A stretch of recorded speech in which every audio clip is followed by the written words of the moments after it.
When it comes to tragic deaths and Demon Slayer, Gyomei Himejima takes the spotlight. At first glance, he may seem like a one-dimensional character, but his death story is incredibly heartbreaking. During the Infinity Castle arc, the final battle against Muzan unfolds. Kaguya Ubuyashiki, the head of the Demon Slayers, sacrifices himself to weaken Muzan. Himejima is the first to arrive, swiftly severing Muzan's head before it can regenerate. As more Demon Slayers join the fight, Himejima warns them that the decapitation won't kill Muzan. Kokoshibo, another formidable enemy, enters the scene. In this intense battle, Himejima showcases his prowess, exchanging blows with Kokoshibo and fighting through severe wounds. Despite his injuries, he persists in his mission. Himejima engages in a fierce battle against Muzan, even matching the Demon King's power on sheer instinct. The fight continues, and Himejima manages to land critical hits on Muzan, but tragically his leg gets crushed,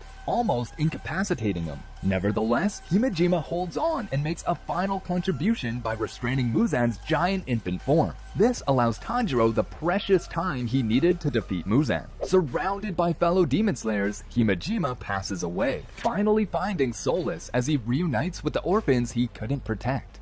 Although this was all made possible because Kaguya had already weakened Muzan, the circumstances surrounding his death are worth mentioning. Kaguya Ubuyashiki, the head of the Demon Slayers, devised a plan to lure Muzan into his home, pretending to offer himself as an easy target. However, it was all an act, and Muzan fell for the trap. Ubuyashiki, along with his wife and two oldest daughters, acted as if they weren't about to meet their deaths. While this plan didn't directly kill Muzan, it set the stage for Tamayo to inject him with her anti-demon serum, which played a crucial role in his eventual defeat. Prior to this event, Ubuyashiki was known as one of the kindest and purest characters in the series, convincing people to join the cause with his few words. The shocking revelation of his vindictiveness, hate, and destruction leading up to his demise adds another layer of tragedy to his character. But love has the power to heal, even in the face of tragedy. Sadly, the Hashiras Obanai and Mitsuri meet their demise, confessing their love for each other just before their deaths. Throughout the series, it was evident that Obanai and Mitsuri shared a deep love, but they never vocalized their feelings until the final battle against Muzan. Mitsuri, already gravely injured, is forced by Obanai to stay on the sidelines to prevent further harm. As the Serpent Hashira succumbs to his wounds, they reminisce about their first meeting. Obanai reveals that Mitsuri saved him and made him feel like a normal man. Mitsuri, moved to tears, finally opens up about her true feelings, professing her love for Obanai. They express their desire to be reborn as humans and to be together again. With tears in his eyes, Obanai reciprocates Mitsuri's love. However, their injuries inflicted by Muzan are too severe, and they pass away together. They make a promise to reunite in their next lives, and indeed, their reincarnations are depicted as running a bakery together. While their second chance at happiness brings solace, the bittersweetness lingers, considering their tragic deaths in their previous lives. And it's not just them. Shinobu Kocho, the insect pillar, is another character who conceals their true emotions behind a mask.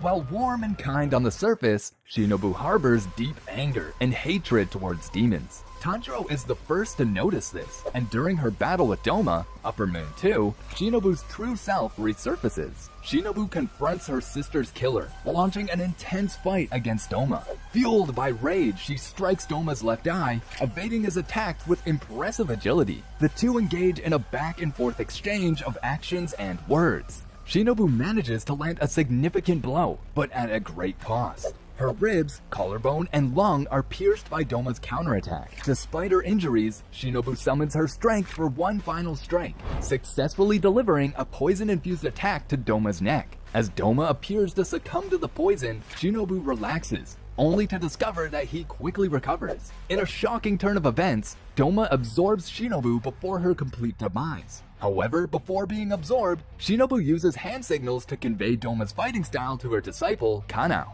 Additionally, Shinobu had been collaborating with Tamayo, enabling her to ingest wisteria flower poison over the past year. As a result, Doma absorbs a lethal dose of wisteria, leading to his eventual demise. Nevertheless, the pain remains, knowing that Shinobu had to sacrifice her life to achieve this outcome. Talking about the most hated Hashira, Sanemi. His survival in the Infinity Castle arc hangs by a thread. Alongside Genya, Gyomei, and Muichiro, he engages in a battle against Kokoshibo. Sanemi and Gyomei combine their efforts, delivering the final blow to Kokoshibo. Sanemi fights with all his might, but the wounds inflicted by Kokoshibo prove fatal. He loses consciousness, but wakes up to witness his brother fading away. Although Sanemi manages to survive, it is through sheer luck and barely hanging on to life. During the fight against Muzan, Sanemi once again loses consciousness.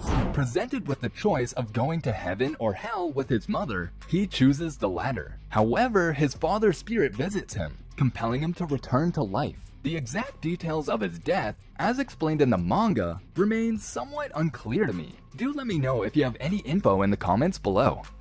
Tamayo, a character known for her kindness and care towards humans, hides a white-hot hatred for the long-lived Muzan beneath her motherly exterior. She carries the weight of remorse for her past actions and seeks redemption, but her ultimate drive lies in her burning desire to take down Muzan. When the Ubuyashiki family manages to wound Muzan in a suicidal attack, Tamayo seizes the opportunity. With fierce determination, she restrains the powerful demon and injects her anti-demon drug, a concoction designed to reverse the transformation of demons into humans. Yet Muzan's overwhelming power prevents the drug from taking immediate effect. Tragically, in the face of imminent danger, Tamayo pays the ultimate price. Despite her villainous past, her selfless act of sacrificing herself to give a better chance at defeating Muzan is truly heartrending.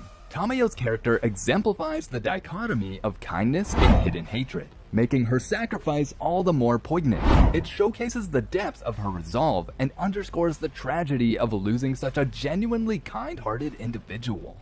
She was a human cum demon who was kind-hearted, but what about a demon? Or an upper moon demon? Let's talk about Akaza's death. That is one of my favorites and will shock all of you, it's my promise. Akaza was an exceptionally powerful demon who wished to gain even more power and become the strongest. And while he did not succeed, he was nevertheless one of the strongest demons in the series. Still, he was eventually killed. Akaza was killed in a fight against Tanjiro and Giyu Tomioka, both of whom he praised. After evading death at the hands of Kyojuro Rengoku, Akaza faced the Demon Slayers once again later in the story. And while Tanjiro and Giyu managed to defeat him, Akaza displayed a magnificent feat of perseverance immediately after having his head severed. He grabbed his head and attempted to reattach it because he wanted to continue fighting, grow stronger, and reach the selfless state. Giyu immediately tried to stop it by piercing the head with his broken Nichiren sword, but it was in vain. Even as the head fell to the ground and disintegrated, Akaza's willpower kept his body alive. As the fight raged on, he sutured the wound and a new head began to sprout. It was revealed that Akaza's traumatic memories of failing people, particularly his father when he was human, gave him the willpower to keep striving, even after being decapitated as a demon. There were also memories of Keizo and Koyuki that unsettled him, eventually convincing him to stop fighting and accept death. Otherwise, Giyu and Tanjiro might not have survived. Just like him, our youngest Demon Slayer Muichiro also has too much willpower to stand against his enemy, but during the battle within the Infinity Castle, the Demon Slayer corpse confronts the powerful demon Muzan Kibutsuji, the series' main antagonist. Muzan, in an attempt to save himself and regain his human form, unleashes his ultimate attack, which engulfs the entire battlefield. Muichiro Tokito, along with the other pillars, engages in a fierce battle against Muzan.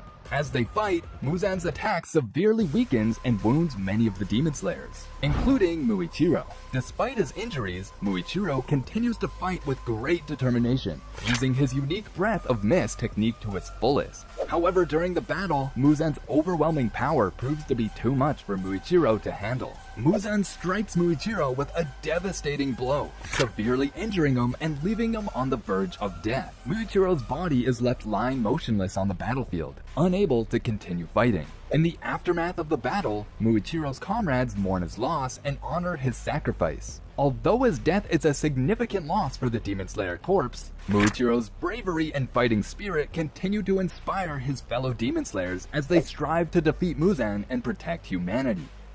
Until then, you can watch the amazing backstory and powers of Gyomei here.